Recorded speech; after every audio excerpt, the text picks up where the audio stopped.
afternoon, everyone. Thank you so much for joining us today for Lessons from the Grizzly, how volatile markets create the perfect conditions to catch new business.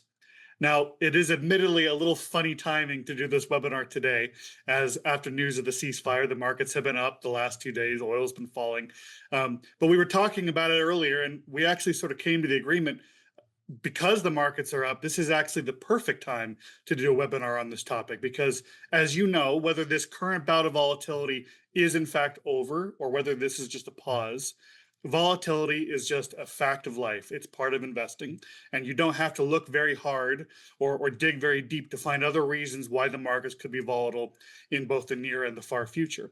So having this little bit of reprieve in the markets is actually perfect because it gives all of us an opportunity to shore up our plans and get our best practices in place for when the markets go south again so that we can leverage them to grow your business.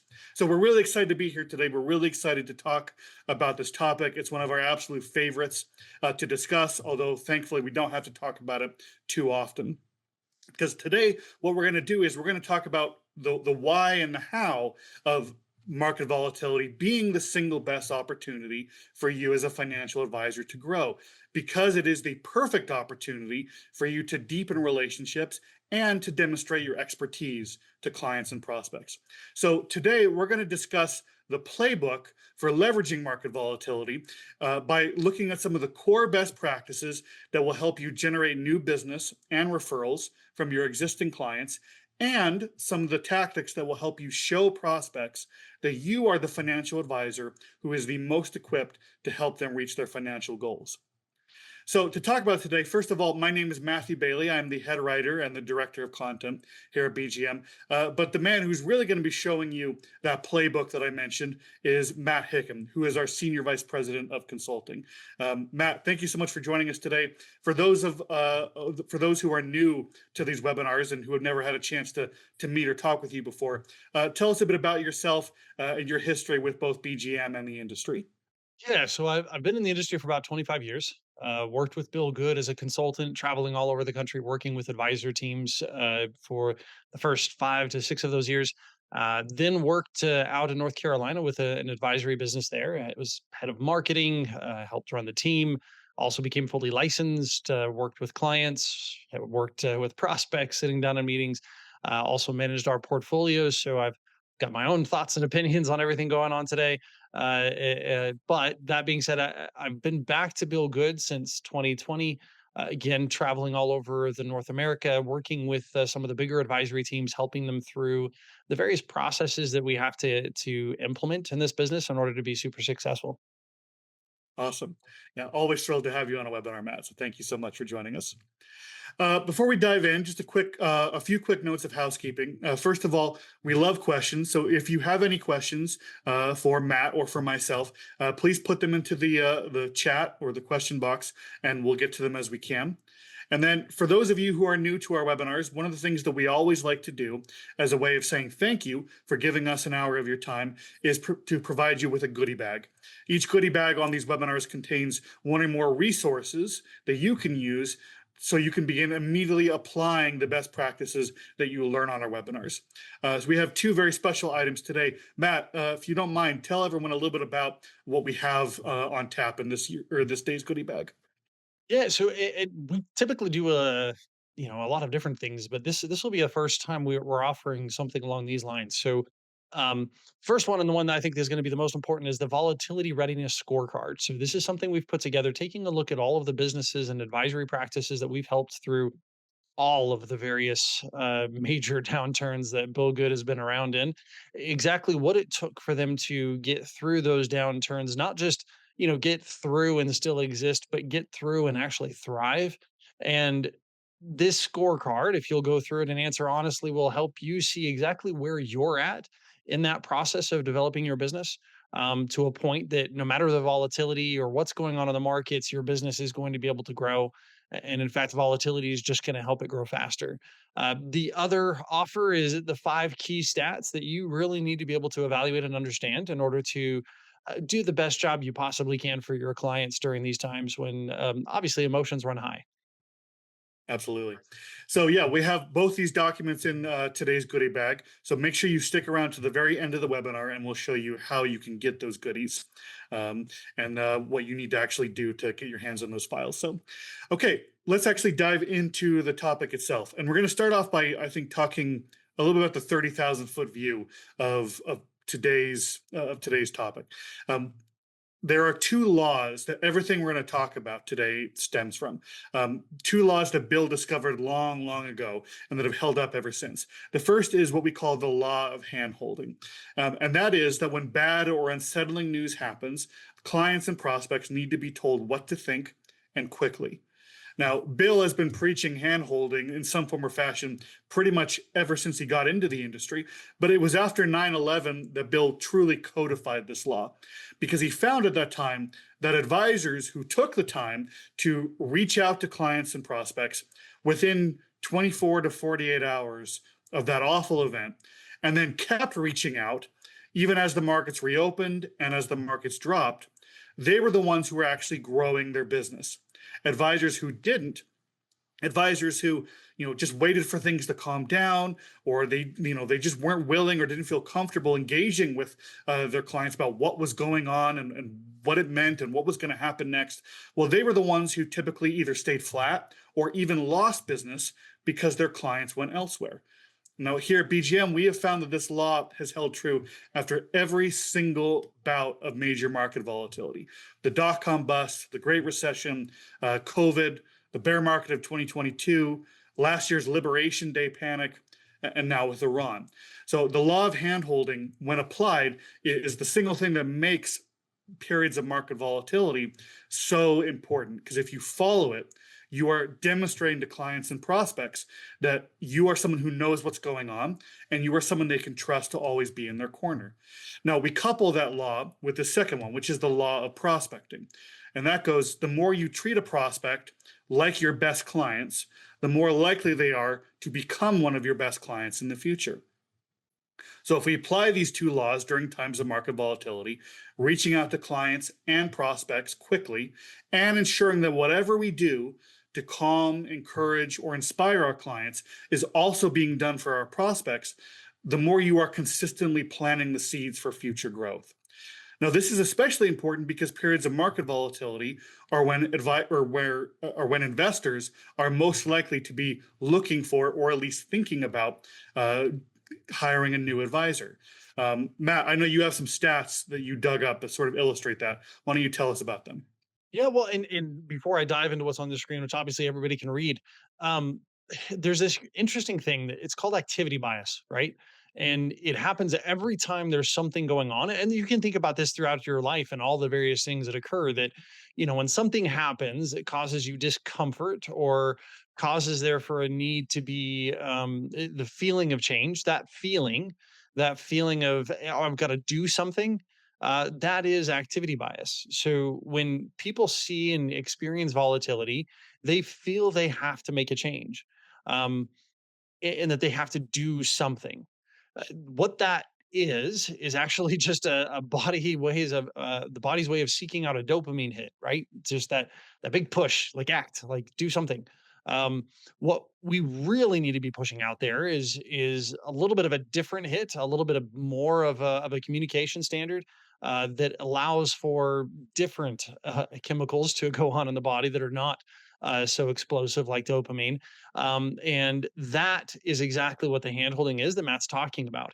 And so these stats that you see, and I see them periodically, and it's always funny to me. I used to go to the conferences all the time, and it was always the stats that were gathered at like the worst of times just to really scare the heck out of all of us advisors. Where they'd say, 74% of investors are willing to fire their advisor today. Mhm. And okay, that is frightening, and we got to do some things. We'll talk about some of that today. But so this one in 2022, they found that 46% of respondents were either changing or adding to their wealth management advisors that they were using. So in other words, if they already had an advisor, there was a percentage of them that were saying, "Hey, I'm just going to get a second advisor too, just for this portion of my assets." Or they were planning on leaving their current advisor and going to a new one. Obviously, there's the off-sided statistic now that the next generation, so your clients' kids, that 81% of them are planning on firing their parents' advisor within a couple of years of a liquidity event, so parents passing away. Um, Totally different thing, right? So the in a worldwide study, and unfortunately, there was no more recent study that showed it, but in 2025, they did a worldwide study. This was again worldwide, so it's not just here in the United States or Canada. It's all over. There was a higher percentage, and there's a whole bunch of stats in there. Um, but the 29% plan to switch their primary advisor.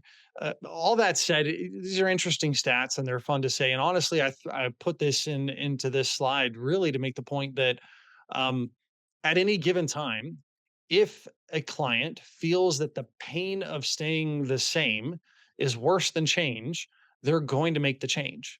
So if they see things happening in the market that are causing them to feel a great deal of pain, and their current advisor is not communicating with them, is not telling them the plan, that is not helping them get over this need to act, or even maybe helping them act if that's your philosophy. Either way, then yes, that pain of staying the same is worse, and they will make a change. So the reality is everything we're going to talk about today has to be put in place regardless of what the current stat is of percentage of people willing or wanting to fire their current advisor. Yeah, I think that's really interesting, Matt, and really the takeaway I get from it, and what you said, the pain of staying put becomes greater than the pain of change, really speaks to why that law of handholding is so important. And it also speaks to why the law of prospecting is so important. If I'm an investor and I'm feeling that pain of change, and there's always going to be someone in your area who is, Hmm. and that means they are not being treated like the best client their existing advisor has. So if you can come in, you apply that law of handholding to them, and they start feeling, oh, I am Matt Hickens. I'm not even a client of Matt Hicken. Look how he treats me. Hmm. What a powerful incentive that is to make that change. So Yes. I think it's really important. I think your point of, these statistics, you can always slice and dice them. They're gonna, go up and down. They're always gonna have something every single year, but the overall point remains the same. People have emotions. People are feeling fear. They're feeling pain. They're feeling uncertainty.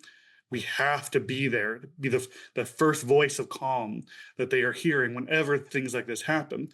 So either that fear of change does not grow, or sorry, that fear of pain does not grow above the fear of change, or if they're a prospect, that fear of change becomes something that they actually look forward to and not shirk away from because you have shown how important they are to you. So, Totally. really powerful stuff. So, with that in mind, the law of handholding, the law of prospecting, how do we actually follow these two laws?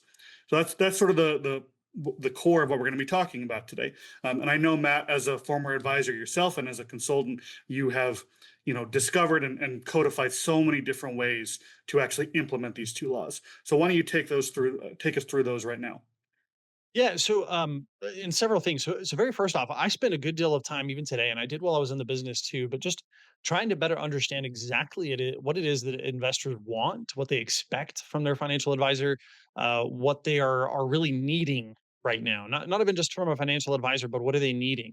Um, because obviously, if I can solve those problems, if I can address those things, then I do become that advisor of choice. I do become that the word of mouth is going to be pretty heavy talking about me and my services if I'm that advisor.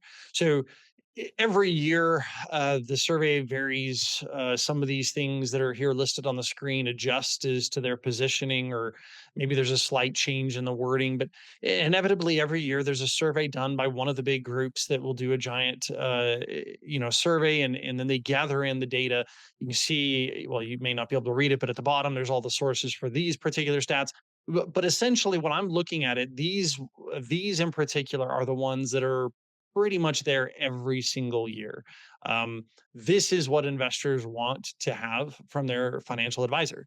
So when I take a look at, okay, well, what do I need to do then to make sure that clients feel like they're in good hands and prospects understand that I am the best option, as Matt said, the comfortable option, actually one they look forward to, not the pain of a change. I need to make sure that I am seen as being able to provide all of these things.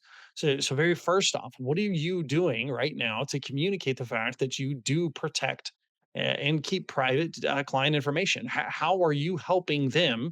Not even just with your accounts, because obviously we've got all of the safeguards there. But what are we doing beyond that? And we'll actually have a webinar coming up in the future where we're going to dive really deep into that. So stay tuned for our invites there. Um, and then, are you trustworthy? I know that's a blanket statement because obviously you can't walk up to people, stick out your hand, and say, "Hey, you can trust me," because that's very used car salesman-y. So, what I want to do though is make sure that I can get word of mouth going for me, because obviously, if a referral comes to you, that's going to be a very high demonstration of trust. But then I also want to be seen as that trusted financial advisor. So, be an expert, be a kind, caring, well mannered individual, then be a contributing member of the community and be hardworking, and then make sure that your communication is such that you're perceived as those things. Um, Next, obviously, you do need to be a high educated financial advisor, highly educated. Make sure that you have designations. If you don't have any, you want to make sure those are out there. That is the perception amongst, especially in the high net worth space, that a designation means that you are fully capable of doing what you're doing, even though they don't necessarily know what goes into getting a designation. Um, and then you need to be a great listener and communicator. And this is the one that I feel like, especially in times of handholding, becomes absolutely critical. We'll go through this in just a minute in another slide, but you need to have your message down. I think there's way too many of us that are really good talking from the hip, and as we talk to folks, we come up with a great way of saying things and move on to the next client, might say it completely different. Or, the first several conversations we have, we're still trying to figure out our wording. So those first several conversations may or may not be the best. So the reality is, set out your plan immediately, and we'll talk about this, but and then make sure that everybody on your team is communicating the same way. Make sure the information going out the door is the same. uh, be an over communicator at these times rather than an under communicator. And then when you're on the phone with folks, this isn't oh, well, that's a stupid thought because the straight only has so much. Yeah, no, I'm not going to validate necessarily like erroneous information that they pulled off of Reddit or AI or something like that. Uh, but I am certainly going to hear them out and then explain where things should be. And we'll talk about this in a bit, but I'm also going to try to get that done before they come to me with their story. Um, Next, I need to be able to deliver innovative solutions. So if you're the standard mutual fund, pie chart allocation, um, great, I get it, right? That there's a lot of statistics to show that, but I need to show that I have the possibility of offering a lot, that I do have all of those things that they're hearing about from their dentist and brother-in-law, um, and I have chosen to go the route I have gone. And it is innovative because of the way you do it. So just make sure you have good ways of explaining that, and then just have clear and competitive fees. And obviously, I prefer the term costs. That's very standard, um, and written out there. So these are the things that investors want. If you've got those things dialed in, you're definitely at a good foundation and ready to kind of move on to the next stage of making sure those two laws are being followed. So with that in mind, then how do we apply everything you just said about what investors want? How do we deliver that to them or show that we already are during times of volatility? Yeah. So and this is the plan, and this is what I was mentioning earlier. So very first off, what are your facts? Like you got to know all the information. The last thing you want to do is get in a conversation with a client, state some facts, and then they come back with, no, actually, it's X Y Z, and then they've got all the backup to prove that differently. So spend some time, get to know all the information. If you're relying on just a podcast, which I doubt anybody on this call is doing this, but I have to be thorough and say it. If you're relying on data from a single news source, if you're relying on data from, hey, again, hey AI, sum up the situation for me, then you're probably off, right? So spend some time doing your research. Make sure you have those facts, write down the key facts that are going to really help illustrate your point, that'll either help bring confidence or elicit change depending upon who you're speaking with. um, Next, I'm going to go through and make sure that all of my nervous clients are tagged, labeled, keyworded, whatever your database calls it, as a nervous client. Mm, Um, the reason for this is, like I mentioned earlier, what I found going through a few downturns as we were working with clients is that if I called a client first, I could get a conversation done and get all of my facts out and make sure that they understood exactly what was going on within a few minutes. Maybe a 5-10 minute phone call max if it was, a little bit of chit chat there too.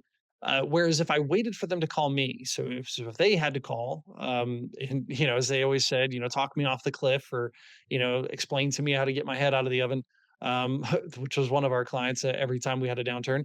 Um, if I waited, then they had to tell a story. And I could spout off my, 5 minutes of facts and information, but the call would still go 20, 30 minutes because we had to talk through everything that they needed to say. Not that 30-minute conversations are bad with clients, that's a good thing. But if I could get more conversations in by talking to all of my clients and making sure that they've all heard from me and heard those points, then I'm much better off. So if I have my list of more nervous clients, and it doesn't matter where they fall in the tiers, and I can do a quick outreach anytime something happens. As soon as I have my facts, I can put something together, get it approved, or just make a phone call and cite it. Then I'm going to get that done because I want to tackle that first to give me the time to go out and do the prospecting that I need to. mhm, Now, I'm going to do the same thing with prospects. If I have a prospect that for whatever reason I wasn't able to get off the fence, but they came to me because market movement got them a little scared and they wanted to just hear from another advisor, I'm going to reach out to that prospect first too. I'm quite honestly going to try to beat their current advisor to the punch mm, and make sure that I'm giving them the story, that I'm giving them the talking points, that they're understanding from me exactly how to move forward, so that as I continue to advise them, then I obviously am their default advisor. So that is we definitely need to make sure that we're pushing that forward.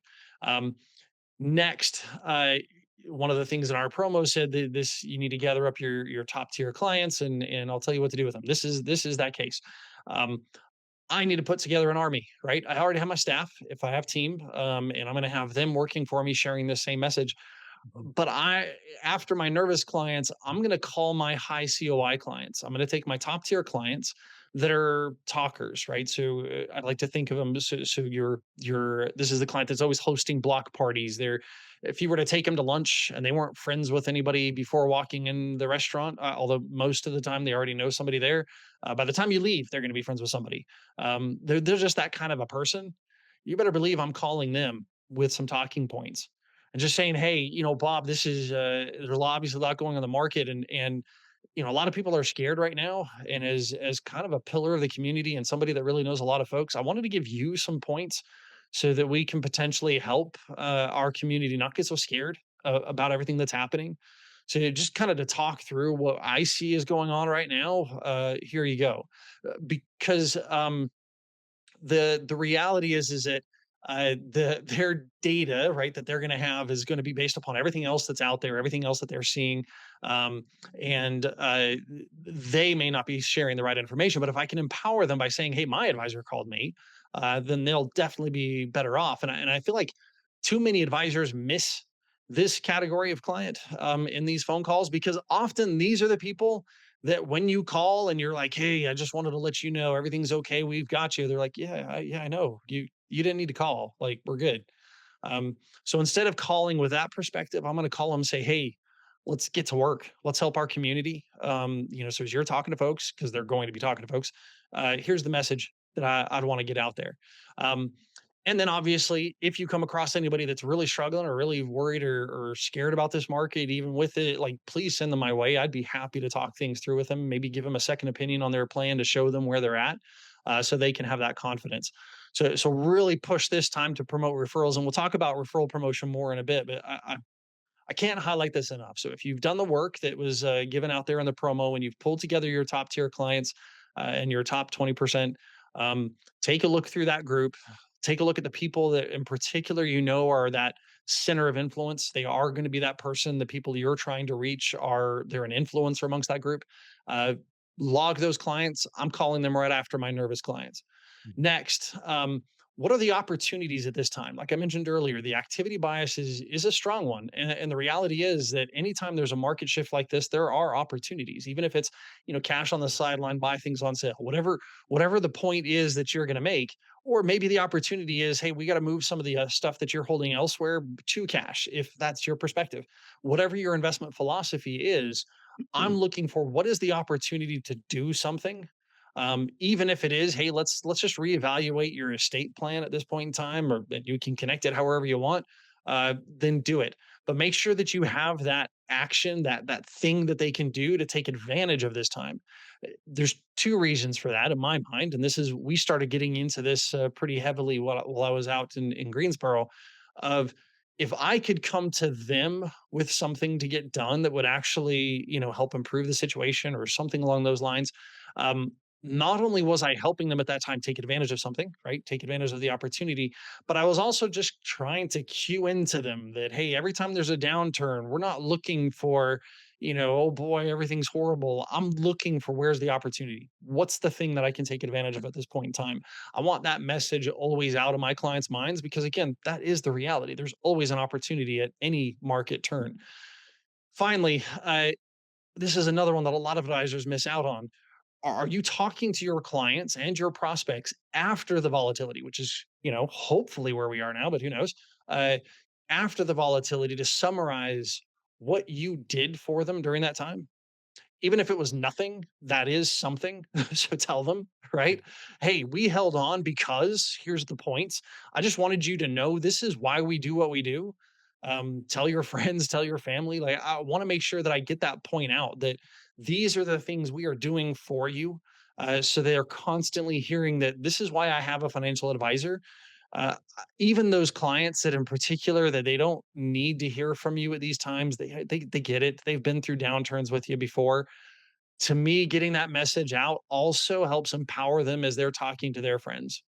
Awesome. That's great stuff, Matt. I have a question for you. Actually, before I Yeah. ask you my question, we had a question from Russell, who we have a couple people in the chat who have already answered it, but I want to make sure that you say it out loud.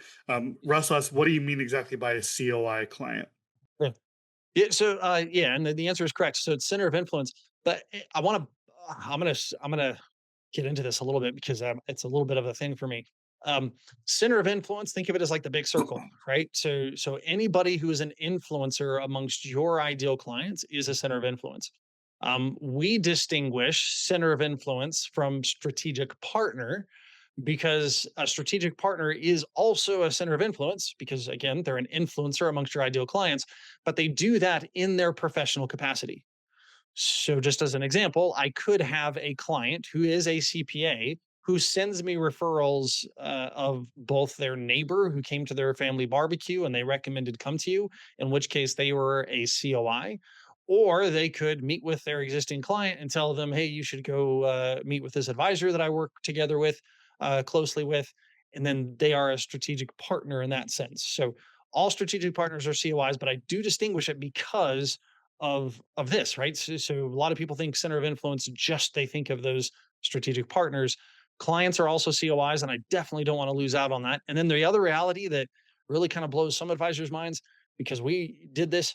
Some of your prospects, people who haven't even decided to work with you yet, can be great centers of influence. Absolutely. So the question I have for you, Matt, is when you talk about having your current facts down, you know what your message is. We live in a day and age, I don't think it's controversial to say, where a lot of people have their worldview is very much informed by their political opinions. And from talking with advisors, I know that whenever there are periods of market volatility like this, a lot of times the opinion an investor will have will be based off of whatever their political opinion is, regardless of whether that falls on the spectrum. So, as you're talking with nervous clients, or you're talking with angry clients, or whatever the emotion is, and they bring politics into it, how do you address that in a way that acknowledges their thoughts and their feelings, but at the same time, you are ensuring that the strategy that you know is correct for them is the message. Well, do you have any thoughts or tactics in mind on what you do when you have a client or a prospect who is bringing a political gun to a knife fight, so to speak? Yeah. So, and obviously it happened all the time, but especially in 2008.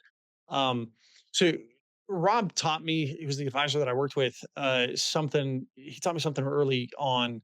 Um, he said, like our job as financial advisors is to help the clients with their money. Everything beyond that helps us get to know them in order to help them with their money. So if they come to me and they are absolutely positive that the current president, regardless of party affiliation, is going to send our nation into the dark ages. There will be blood in the streets, as we had one client tell us. And there was going to be all kinds of problems because of said political party.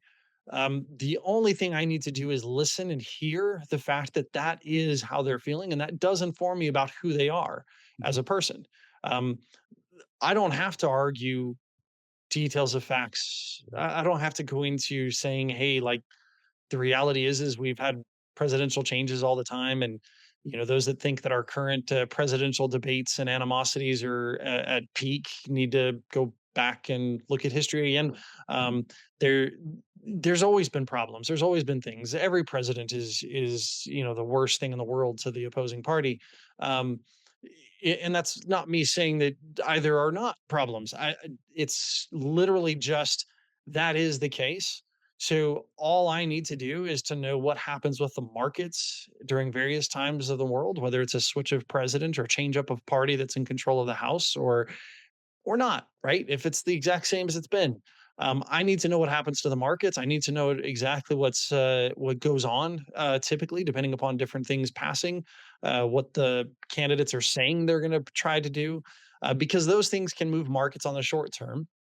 And then overall, I just need to listen to the client, let them air out their feelings, and then bring them back to that data, which is exactly what you were alluding to at the beginning. And that is it. What are the facts? What are the things that actually move their portfolio? Mhm. And anytime you get down into the essentially it's prefrontal cortex, so to get them to write things down, get them to move out of that emotional side of their brain that's just freaking them out, and get them to a stage where they can just talk through their plan and talk through exactly what's happening. Then you move it out of that emotional thing and you get it into the real world, and that's a much better place to be. Um, but ultimately, again, like I mentioned earlier, that's also why I like to call them first. It's really hard to get all geared up and ramped up about your opposing political party when somebody just calls you and says, "Hey, how you doing? I just want to let you know we've got you and everything's okay." Mhm. So I like calling them first. I love that. Thank you, Matt. So, talking about getting your facts down, having your message, your talking points. Let's actually dive into that a little bit deeper. Um, when you are crafting this, when you are reaching out to clients and prospects, whether there's someone who listens to everything you say, or someone who may have very different opinions from you, or someone who is currently feeling very intense emotions. How do you go about crafting talking points that are accomplishing everything that you've just laid out in terms of what you want to make sure you are providing and what the client actually wants? Yeah. So, first off, I'm going to brag on Matt Bailey for a minute because he's a brilliant writer, um, and has been forever, and is kind of taken up the mantle from Bill Good, who I appreciate. It was pointed out earlier. Bill had a letter ready to go the day of September 11th, and out to advisors, and we've tried to hold the same standard ongoing, that anytime there's a major shift that that by the time you get a letter out isn't going to have shifted again. We try to get something in your hands, something that you can send out to clients to notify them of what's going on. And then the beautiful thing about that is that's you're talking, I mean, that's what we used to do. Anytime something was going on, I'd go, I had my five resources, and it was just I took one from each extreme end of the political spectrum because I find their data points are different, oddly enough. So I like to pull those extremes, and then I had a few that were in the middle that I could try to then glean. Okay, this is how I interpret what's going on. Um, so And then I would always go to Matt Bailey's letters and take a look. Okay, like how is he explaining these things? Because he had a great way with words of keeping things simple. And then I'd look for, okay, what are the 3 to 5 main points? Right? What are the big things that explain what's happening? And when I was doing that, I would often look for the thing that isn't in those sources. So Mhm. if I went to Fox Business and CNN, which were my extremes, sorry, I shouldn't say that out loud. Then I I would say, okay, what are they talking about? What are their highlights? What are the main points they're making? And then what was something Matt Bailey explained that wasn't in there? Mm. And that's one of my main talking points because I want them to hear something different from me so that they see that I'm not reading the same headlines they are, Right. even though I was. So that was one thing, and again, 3 to 5 points. I don't need to go into the history of Iran, right, or any of those things. I just I need to give what's going on right now. 3 to 5 points. Next, what's my overall philosophy and strategy? And some of that was just constantly on repeat, right? What are our feelings on political or geopolitical turmoil? What are our feelings on politics in general? How does that affect the market? How does it affect our plan? And I would just repeat those statements. Um, and then also our strategy currently. Are we making a move? Right? Do have my indicators been triggered? Do I need to make some changes? Or is my strategy now like as with every other time when something like this happens, it's a down and a pop up. So, if anything, we're looking for things to buy, but otherwise we're just going to hold on. Whatever my strategy is, I need to have a very succinct, clear way of explaining it. And make sure that I'm just repeating that, right? It's going to happen every time there's a dip. Next, again, like I mentioned earlier, I'm going to have an opportunity. Like, what is something we're looking at to potentially take advantage of the current situation or uh, life in general? So make sure that you have something to put out there. And then finally, what are some of the things that we're going to be watching going forward? I Matt Bailey kind of started putting these in his letters, and I loved, and I don't know if I've ever asked Matt why you started doing that, but the way reason why it made a lot of sense to me, and so we started using this too in our talking points, was that I found that if I gave client information today, much like you probably saw our promo, that we had the markets were down, everything was moving down, and then obviously they popped right back up. So if I talked to a client 2 days ago and said, "Well, things are down, we'll probably see some greater volatility, and this is probably not going to get solved fast because nothing in the Middle East is," and I may say all that, and then suddenly 2 days later, I look like an idiot because the markets jumped right up or not. Especially if I told them, look, like things I'm going to keep an eye on, there's always going to be a possibility for a temporary truce or even a long term truce. So the markets are going to play off of this. It's going to be very volatile and choppy over the next little while. And I'm going to watch that volatility to see if it hits any bigger triggers. So I'm just telling them, like, hey, look, like there's possibilities, there's things coming, and we're watching. And that's the good message. I guess I would ask you though, Matt, like I know you put those that kind of thing in whether it's 3 things or not, but you always give something like, "Hey, what are we still watching going forward?" Yeah, it's a great question. I think it really stems back to uh being a Boy Scout as a kid and the whole be prepared. It's We cannot make truly accurate predictions about almost anything. We can prepare for possibilities. Mhm. And if we are constantly making ourselves aware of what are possibilities and what do we do to prepare for it, sometimes it's just knowing that it is possible is all the preparation you can do, and that's enough. The more that we as financial advisors, the more as we as experts are letting people know, look, these are the possibilities we're aware of. This is how we prepare for them. Whatever possibility ends up coming to be, you're going to look a lot more intelligent than if you tried to make some kind of prediction that did or did not come to pass. All we can do at the end of the day is make sure that, we have our umbrella so it's there when we need it. We have our sandals so they're there when we need it. We have the first aid kit in the car so it's there when we need it. Um, that's all we can do. And so when it comes to, things to keep an eye on, it's being aware of those possibilities so we can prepare for them. And that's so much of what the message is. You talked about, activity bias, the need to take action. Mhm. A lot of times taking action is simply, okay, well, if rain happens, do I know what to do? Do I have what I need for it? If sunshine happens, do I know it, et cetera. So that's really all the thinking. I wish I could tell you that there was some, sort of, more, well, Socrates said, and sound incredibly intelligent, educated, but it really is just that it's possibilities and preparations. That's all we have Love in it. this life. So Yeah, which is all that's necessary, and I think that's good. So, again, all of my talking points, just to kind of summarize this, shouldn't take me longer than 5, maybe 10 minutes if there's some back and forth conversation to get through with the client or a prospect or a strategic partner. Um, but what I am going to do is watch those talking points as I'm talking to them. If I am seeing the results, as in I leave the call and they're feeling good, secure, ready to move forward, and actually excited about the plan and talking to their friends about it, then I know I'm good. If it doesn't feel like that, then I might adjust my points to see if I can get to that in the next call, and then use that as my script and my team's script going forward. I love that. So with all this in mind, when we lay this foundation, when we are applying the laws that we've talked about, um, we can then begin to focus on how do we actually use it to grow. You mentioned promoting referrals earlier, and that is one of the single easiest and most effective ways to grow during times of market volatilities. Once we have all these fundamentals in place, we've shored up our foundation.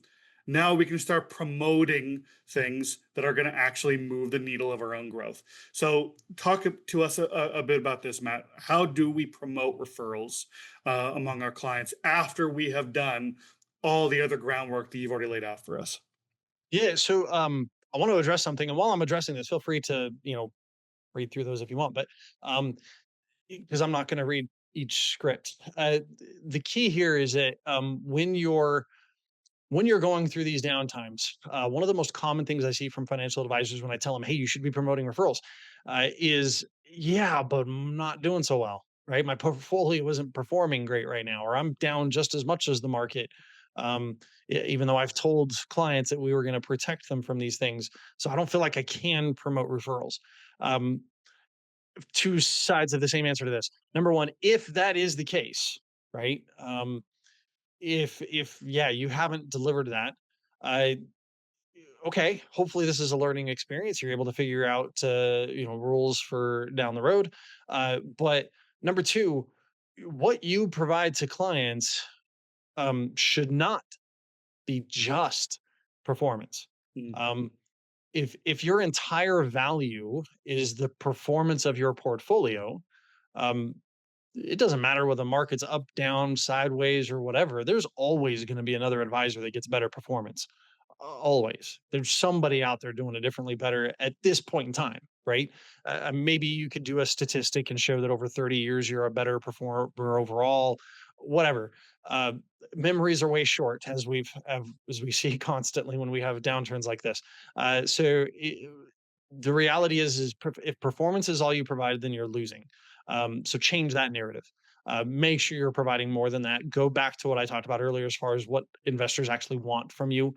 You'll notice none of those on there were, high performance in the top tiers. They do want you to get that, but it's not in the top group.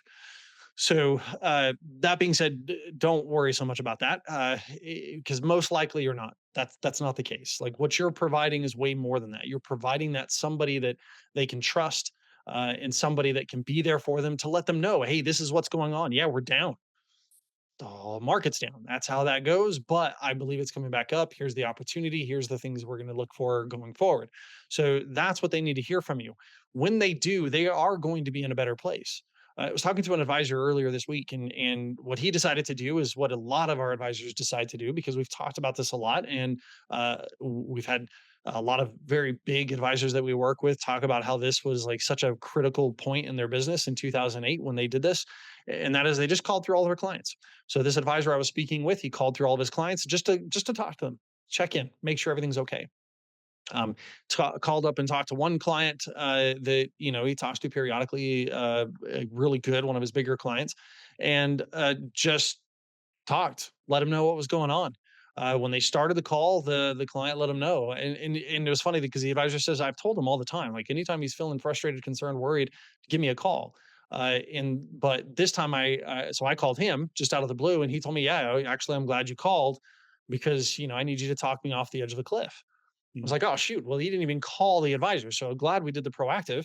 But then after the conversation, and there was a lot of laughter, there was a lot of stories, there was a lot of things going on in that conversation. By the end of the conversation, the client felt really great, and was happy to move forward. Uh, that to me is a great point.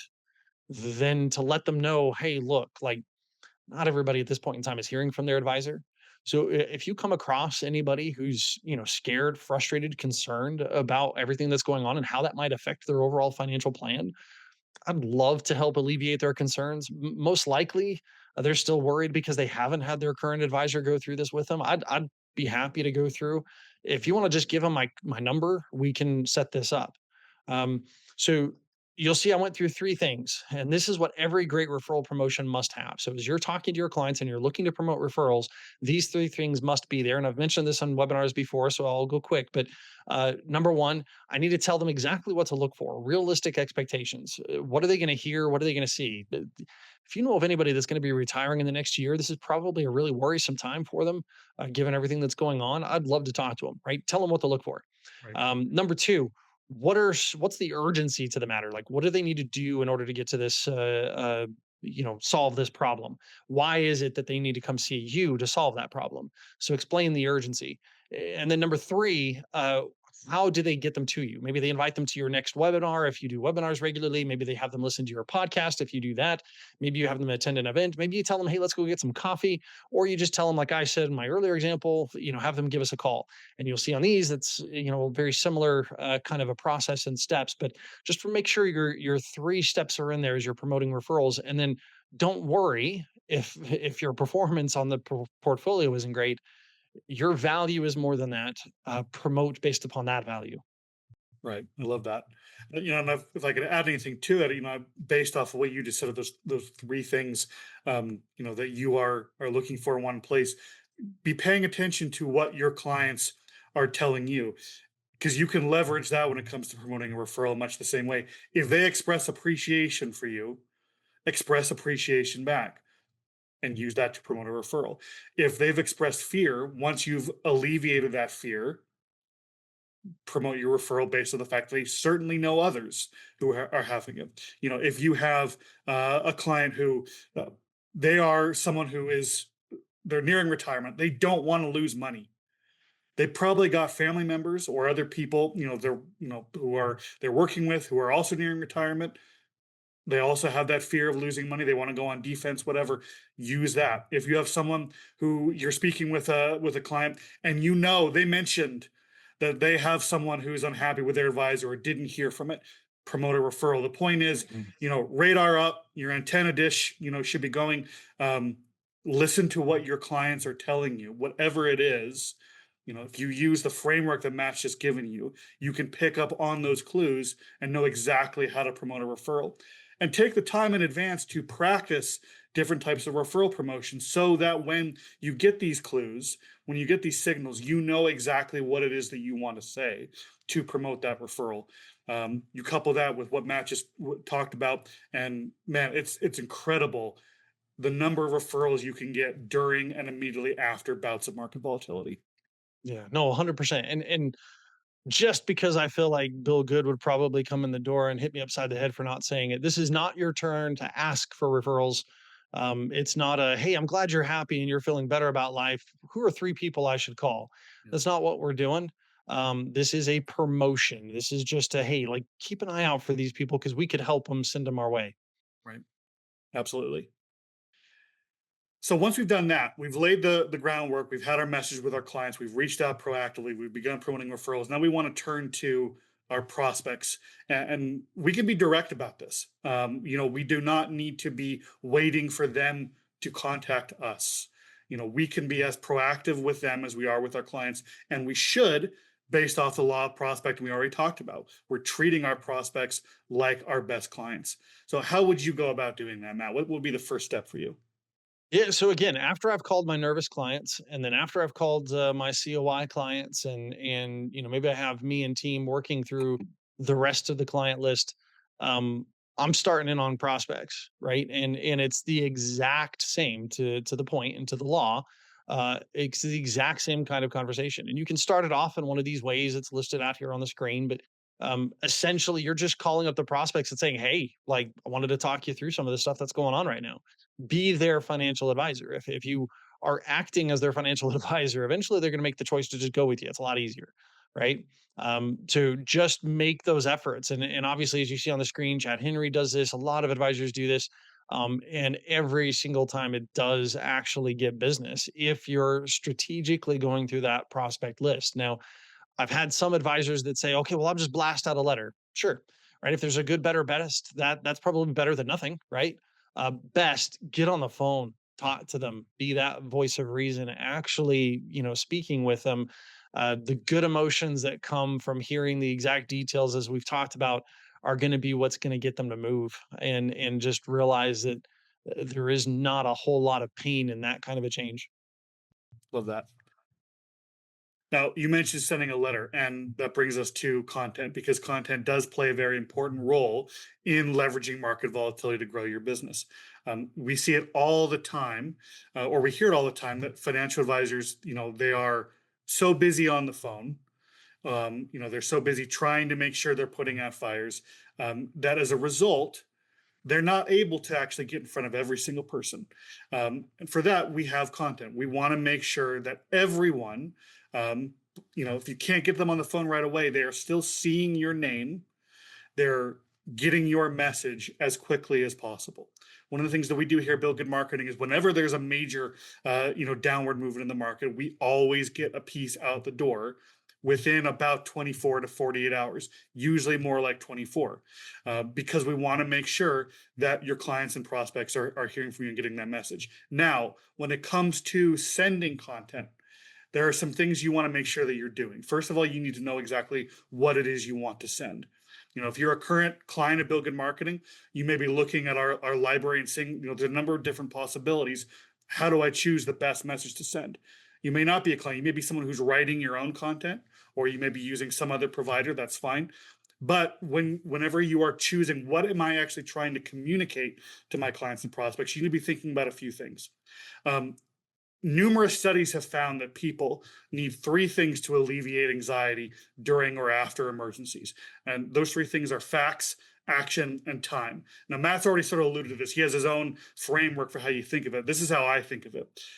If you provide facts, action, and time to clients and prospects in the content you are sending out, that has a major impact, and I'll explain why. Facts provide context and they demystify events, which is important because the more people understand the why and the how of something, the less likely they are to fear it. Action, Matt's already talked about this a lot. People want to feel like they are doing something. The action might be as simple as don't do anything, go outside and take a walk and stop worrying about it. Or it could be like what Matt talked about. Let's not focus on our investments right now. Let's take action with our estate planning or with our taxes or with building up our emergency fund or whatever the case may be. But actions help people feel in control. The more in control they feel, the less fear they feel. And then finally, time, of course, allows emotions to settle, the mind to adapt, and for people to adjust to what is going on. The more they do that, the more it becomes familiar, the less likely they are to feel fear. So sometimes your message might be simple as, I know you're feeling these things right now. Let's give it time. It's okay to take time. It's okay to feel these things, but let's give it time before we do anything. So whenever a client or prospect is feeling fear or uncertainty because of the headlines, imagine how they feel when something arrives in their inbox or their mailbox that provides facts, suggests possible courses of action, and lets them know it's okay to take time. Well, what they feel is gratitude because you would do that for them. And they also feel trust because they know you're always in their corner when they need it. So as you are preparing to send out content, hand holding messages, whether physical or email, you need to be thinking about specific clients and their specific needs. What do they need right now? Do they primarily need facts? Because the headlines are crazy and they're contradictory. Do they simply need to know the lights are on? The lights are still on at your business, your hand's still on the wheel, you've got everything under control. Sometimes it's all they need. Do they need to know something they can do in order to feel control, whether that's a major action or a very slight one? Or do they simply need time? but think about your clients and your prospects, those specific needs, whether it's action, whether it's time, whether it's facts, and you use that to determine what should I be sending them right now. Whether it's a longer piece that really goes into detail about the who, what, when, where, why, and how of market volatility, or a shorter piece that's just simply, hey, we've seen this before. Everything is going to be okay. You know your clients better than anyone, and you can use that knowledge to figure out the perfect message that you want to send to your clients and prospects during times of volatility. Now, you also want to make sure you are identifying what your core message is. And Matt talked about this before when it comes to, figuring out your talking points, figuring out what you're saying to clients and prospects over the phone. But when it comes to content, you have a little bit more freedom to be able to, make sure that your message is hitting people where they live, as I like to think of it. So, when I'm crafting a hand-holding letter, one of the things I like to think about is, well, what emotions is the reader likely dealing with? Whatever those emotions are, what other aspects of their life or what other past experiences are likely to trigger that same emotion? Okay, so now I'm not dealing even with finances anymore. I'm just dealing with emotion. Well, if I'm talking with someone or if I'm sending a message to someone and I want to be able to help them through whatever that emotion is, fear, pain, anger, confusion, what have you, I want to think about what would I tell them that had nothing to do with finance. I'll give you a recent example. Our most recent handholding letter that came out that was dealing with what was going on in the Strait of Hormuz talks about the last time we saw headlines like this, the last time we saw all these different things about oil and inflation and what's going to mean for the economy and for interest rates was during COVID. So think back to how you felt during COVID, the fear you probably felt as schools closed, the uncertainty you probably felt as grocery store shelves got bare. How did we get through that? That's how we're going to get through this now.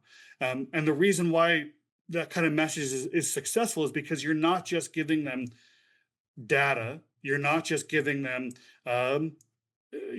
just giving them financial things to think about.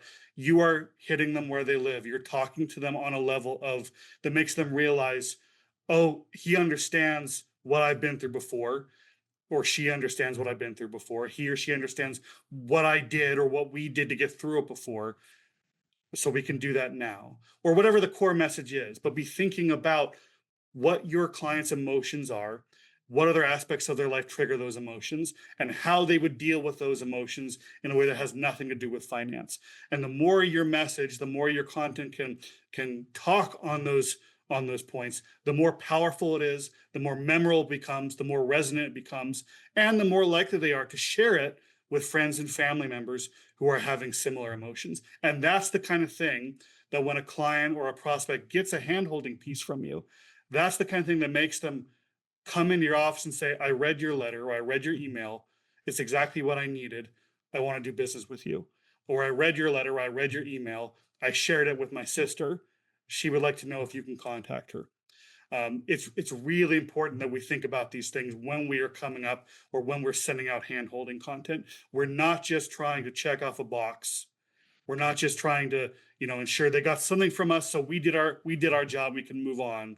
We are trying to actually be for them where they live, and that's the key differentiator between content that gets read once and then forgotten, and content that gets saved, content that gets shared, content that actually matters. So I wanted to share that with you guys today. Yeah. Next up, finally, we're two other things we want to talk about really quick is okay. We've talked about what you do with your clients and your prospects, but what about your strategic partners? Matt, I Yeah. know working with strategic partners is a huge part of what you did with Rob Rose. So talk to us a bit about that too, please. Yeah.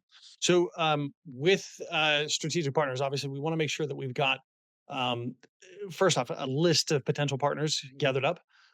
If you already have partners, people that do refer you business, fantastic. That's your top of your list. But if you don't, then I need to get a prospective list. And then with each of those prospective partners, I'm going to go through this process. I'm going to get a message to them. I'm going to make sure that they hear from me that I do have something to say regarding everything that's going on currently. So this is that message that Matt Bailey's talked about, getting that hand holding message to them, or it's a phone call to walk them through your talking points. Ask them what's going on for them in their business. How is this affecting them? Are they hearing from their clients? Is there something we could potentially offer to help alleviate that? And then give them these talking points. Hey, just as I would with my COI clients, I'm going to give it to my strategic partners who are COIs and let them know, hey, like start passing this around. Let them know that, with me or however that, these are the things to be looking at and watching. And then tell them what you are doing with your clients, how you are helping them. I want them to hear how their clients would be treated if they sent them your way. And then let's talk about how we can get together and educate them. And that's really kind of the final thing too, is be out there and seen. And this is, the next slide, either with workshops, seminars, webinars, podcasts, videos that you record, whatever it is. Be seen out there as the expert that can address the current situation, that can talk the people through in the room what's happening, and again, the opportunities to take. So all of that will help you achieve those results. Now, um, obviously, we're running on time, so I want to make sure that I get this out there. So I've talked about a lot of things. Matt Bailey's talked about a lot of things. Some of these things we've discussed today, you may think, I'm not sure exactly how I would execute that. Or if I started executing that, I'm not exactly sure how that would work out. I don't know how to work my team through that. Obviously, we have a lot of resources that can help you.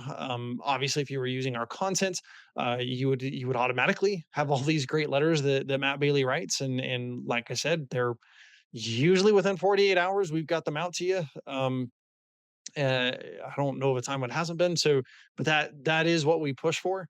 Uh, but we also have all the other things. We have everything as far as the systems, the processes, the CRM program that's going to help you manage all of this. We have the hiring processes, the management of team, the compensation packages to be able to help you to have the people there in your office to help you get these things done. All of that's great, but what I'm really gonna ask you to do is again, to get the goodie bag, but also to get you some help. There's gonna be a short questionnaire and just a few questions, asked, and some basic information about you and what you need. And then also an offer to be able to set up a time with one of our strategists, who will be able to walk you through exactly what's going on in your business, give you some ideas of some of the things that you could implement to help you get to where you wanna go, and then let you know exactly how we can, or if you're good to go, then great. She'll let you know that too.